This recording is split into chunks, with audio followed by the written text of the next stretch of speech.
বাংলাদেশকে যদি কেউ এইভাবে তুচ্ছ-তাচ্ছিল্য করে বলে, দীর্ঘ দেড় যুগ ওই শেখ হাসিনাকে সুনীল দশায় পেয়েছিল, সেই সুনীল দশা আজকে ওই ভারত যে আক্রমণ বানিয়েছে।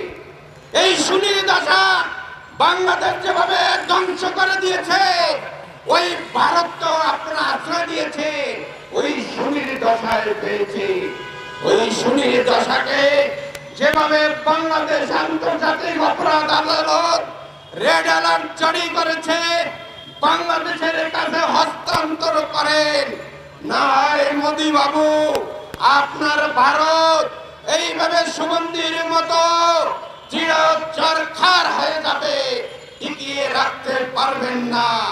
কারণ আল্লাহর মার দুনিয়ার ভাই, আমরা বলতে চাই মোদি বাবু এবং কলকাতার ওই মমতা ব্যানার্জি থেকে বলতে চাই, বাংলাদেশ থেকে যারা ওইখানে গেছে এবং আপনাদেরকে ওইখানে টাকা পয়সা ইনভেস্ট করতেছে, তাদেরকে ফেরত পাঠান।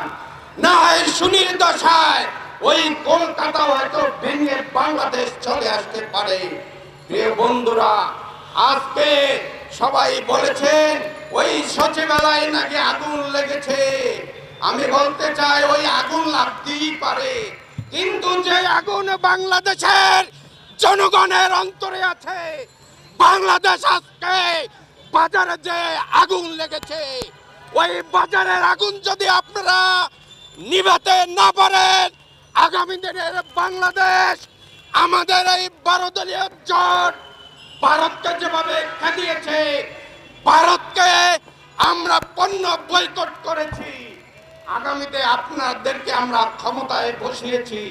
কিন্তু ওই ক্ষমতা মানে এই নয় যে আমাদের যাদের জন্য আমাদের জীবন উৎসর্গ করতে পারি, যাদের জন্য আমরা রাজনীতি করি, ওই কৃষক শ্রমিক জনতা বাজার করে খেতে পারবে না। তাদের জন্য লড়াই করতে হবে। এই লড়াই আমাদের সকলকে চালিয়ে যেতে হবে। প্রিয় বন্ধুরা, আজকে আমাদের লড়াই এখনো থামে নাই।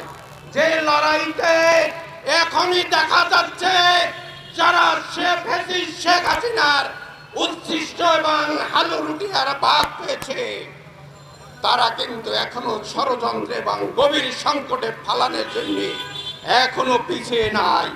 ওই হালুয়া রুটির ভাগ বাটোয়ারা আপনারা সবাই জানেন। মিডিয়া বন্ধুরা, তাদেরকে প্রতিহত করতে হবে। যদি 2025 সালের ভিতরে একটি নির্বাচন করা না হয়, আজকে আমি 12 দলকে রাজসাক্ষী করে বলতে চাই, এই 25 সালের ভিতরে যদি আন্তর্জাতিক খ্যাত এবং জনগণের ভোট জনগণে দেবে, যদি এইটা করা না হয়, আজকে সচিবালয় আগুন লাগছে, এইটা ভয়ের কিছু নাই। আগামীতে ওই যে যারা অন্তর্বর্তীকালীন সরকার আছে, দেখতে পারবেন আগুন হয়তো সেখানেও লাগা শুরু হয়েছে। কারণ আজকে শেখ হাসিনার পতিত সেই স্বৈরাচারী কুলাঙ্গার কাদেরের মতো লোকেরা আপনার আশেপাশে ঘুরে বেড়াচ্ছে, ফোন কল করছে এবং তাদের বাংলাদেশকে একটা সংকটে ফেলানোর জন্য চেষ্টা করছে। কথা একদম পরিষ্কার, যদি আগামী দিনে বাংলাদেশকে যদি রক্ষা করতে হয়, ওই আওয়ামী লীগের প্যাসিস্ট শেখ হাসিনার কুলাঙ্গারদের এই আদালতের কাছে সোপর্দ করতে হবে। বাংলাদেশের যে প্রচলিত আইন আছে তার বিচার হবে, স্বচ্ছভাবে বিচার হতে হবে। যে বিচার শেখ হাসিনা করেছিল, ট্রায়াল, ক্যামেরা ট্রায়াল আমরা চাই না। ওই আন্তর্জাতিক অপরাধ ট্রাইব্যুনালে প্রধান প্রসিকিউশন বলতে চাই, চেষ্টা করেন এদেশের যেন বিচার ব্যবস্থা নিয়ে যেন কোনো ধরনের যেন প্রশ্ন তুলতে না পারেন। আগামীতে এই 12 দল মাঠে আছে, মাঠে থাকবে যতদিন পর্যন্ত 5ই আগস্টের বিনির্মাণের জন্য বাংলাদেশ বিনির্মাণ না হবে, ততদিন পর্যন্ত আমাদের সংগ্রাম চালিয়ে যাব।